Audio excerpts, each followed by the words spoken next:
प्रकाश आंबेडकर स्वतंत्र लढत असेल म्हणून ते महाविकास आघाडीच्या बैठकीला जात नसेल. जोपर्यंत विधानसभेची बोलणी होत नाही तोपर्यंत आम्ही कोणताही विचार केला नाही. विधानसभेमध्ये किती जागा देणार हे सांगावे, नाहीतर आम्ही स्वतंत्र आहोत, आम्हाला कुठलेही बंधन नाही. प्रहारचा मुख्यमंत्री झाल्यावर व्यवस्था बदलणार. आमच्या मतदारसंघात 1.25 लाख लोकांना पगार देतो. मी करतो ते मतांसाठी, नाहीतर व्यवस्था निर्माण करण्यासाठी. हाती झेंडा घेतला म्हणजेच भाजपचे होते असं नाही. नवनीत राणा यांचं अंतर्मन भाजपाचेच आहे. आधी नवनीत राणा या हिरवा भगवा निळा झेंडा घेऊन लढत होत्या, आता त्या भगवा झेंडा घेऊन फिरतायत, म्हणजेच आता त्या हिंदू शेरणी झाल्या आहेत. भाजप हे राणांचा युवा स्वाभिमान पक्ष संपवणार आहे. भाजपमध्ये घेऊन त्यांचा स्वाभिमान संपवला नाही पाहिजे. लोकसभेची आमची तयारी नाही, मग कोणाला पाळायचं कोणाला निवडायचं ते ठरवू. भाऊ, खासदार नवनीत राणा ज्या या भाजपमध्ये जाणार अशी चर्चा आहे.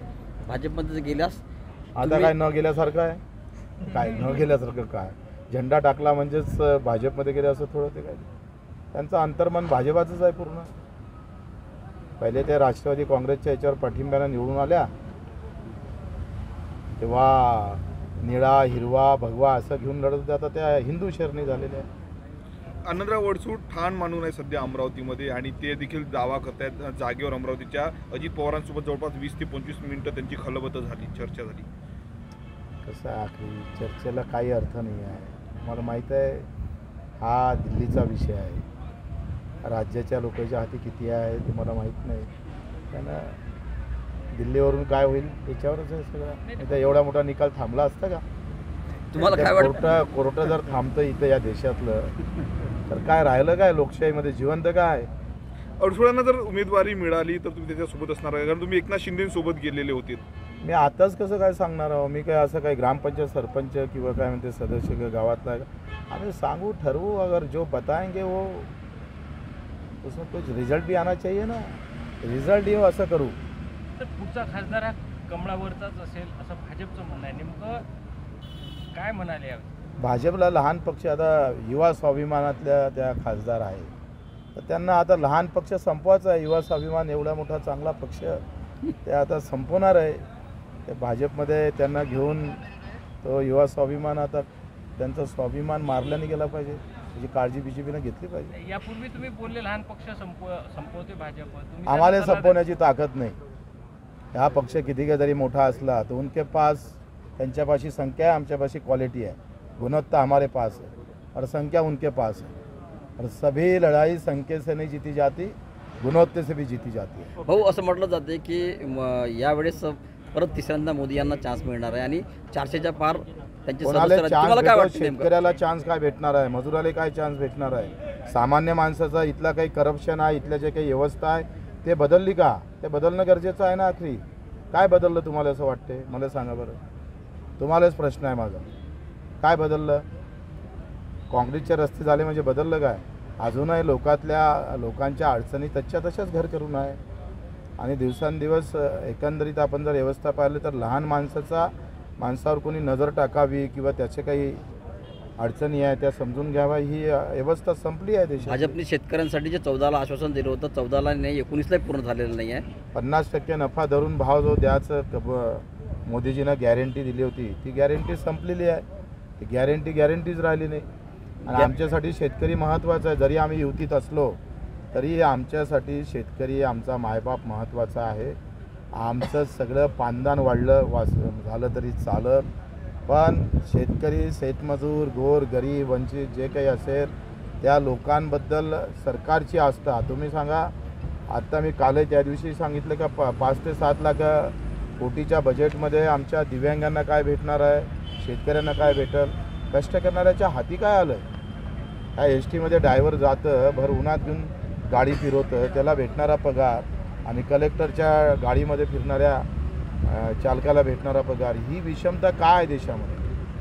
ज्याचे कष्ट अधिक आहे बगर एसीत फिरतं बिचारा तो, आणि सगळेला घेऊन फिरतं. एकट्या कलेक्टरला एकाला घेऊन जाणाऱ्याला 40,000 रुपये पगार, आणि 100 लोकांना प्रवास घेऊन जाणाऱ्याला फक्त 20,000 पगार. तर हे चुकीचं आहे ना.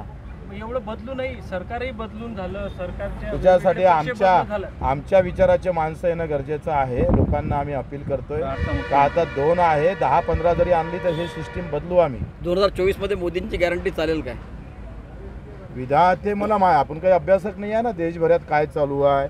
इकडे तरी राज्यात काय होईल? काँग्रेसमध्ये पानदान आहे, तिथे काय एखादा तरी नेता जर असता जबरदस्त असता, तो देशभर तो प्रभावी असता, तर कदाचित लोक आता इकडे काहीच नाही आहे. म्हणजे कसं आहे, ह्या झाडाची सावडी नको बाबा, तर दुसरं झाड तयार पाहिजे ना. दुसरं झाडच तयार नाही, सगळ्या फांद्या तुटल्या. याला जबाबदार कोण आहे? राजकारणातलीच लोक आहेत ना याला जबाबदार.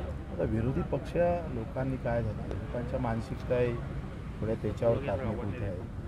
आखरी संघर्ष कोणाला नको आहे. बगैर संघर्षाचं राजकारण व्यवस्थित कसं चालू राहील ही व्यवस्था आहे. संघर्ष कोणाला पाहिजे? तुम्हाला तरी पाहिजे काय? तुम्ही इच्छा इथं अमरावतीतल्या न्यूज करा, तुम्ही जाता काय मेळघाट एखाद्यावर जा वर्षभरातून, बरोबर आहे का नाही? खोटं नाही बोलत, खरं खरंच सांगा. नाही बदलवणार, मतदारसंघात बदलवली ना. घरोघरी गेलोय, 250 लोकांना पगार चालू होता बच्चूकडच्या राजवटीमध्ये. आज 1.25 लाख लोकांना पगार देतोय आपण. एका फोनवर त्याची राहण्याची, जेवणाची, रक्ताची सगळी व्यवस्था मुंबईत करतोय. सामान्य माणसाला आधार वाटन, आणि तो आधार कसा आहे? नेता म्हणजे काय? बच्चू भाऊ तुम आगे बढ़ो, हम तुम्हारे. कशासाठी? मतासाठी काय? फक्त व्यवस्था निर्माण करण्यासाठी.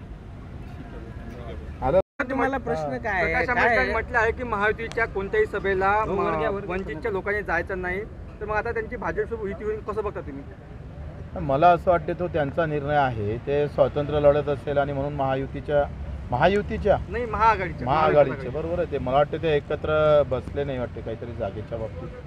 त्यांचा स्वतंत्र विचार आहे. त्यांच्या स्वतंत्र विचारात मी काय बोलणार आहे? आम्ही कोणासोबत बसल्यापेक्षा कोणती विचारधारा घेऊन सत्तेत जाणार आहे ते महत्त्वाचं आहे. भाऊ, तुम्ही महाविकास आघाडीसोबत आहात आणि अमरावतीच्या ज्या खासदार आहेत त्या आता महायुतीसोबत आघाडीत आम्ही अजून नाही आहे सध्या तरी. लोकसभेमध्ये जाण्याचे संकेत आहे तुमच्या आघाडी सरकारसोबत आहे. जेथपर्यंत विधानसभेची व्यवस्थित बोलणी होत नाही तोपर्यंत आम्ही कुठल्याही प्रकारचा समोर विचार करणार नाही. जशी लोकसभा भाजपाला महत्त्वाचं आहे तशी आम्हाला विधानसभा महत्त्वाची आहे. विधानसभेबाबत अजूनही कुठलाही लहान पक्षासोबत चर्चा झालेली नाही आहे. लहान पक्षासोबत जे काही आमचे पक्ष आहे त्याच्यासोबत भाजप असेल, शिंदे साहेबांनी चर्चा करावी. कशा प्रकारचं विधानसभेत आम्हाला जागा वाटप करणार आहे, कशा पद्धतीनं सामावून घेणार आहे ते पाहावं. नाही तर मग आम्ही स्वतंत्र आहे. आम्हाला काही बंधनं नाही आहे आणि आमचा कोणी मालिक नाही आहे. जनता आमची मालिक आहे. त्यांना कोणाचे आदेश पाळावे नाही पाळावे ते आम्ही जनतेवर ठरवू. लोकनायक न्यूज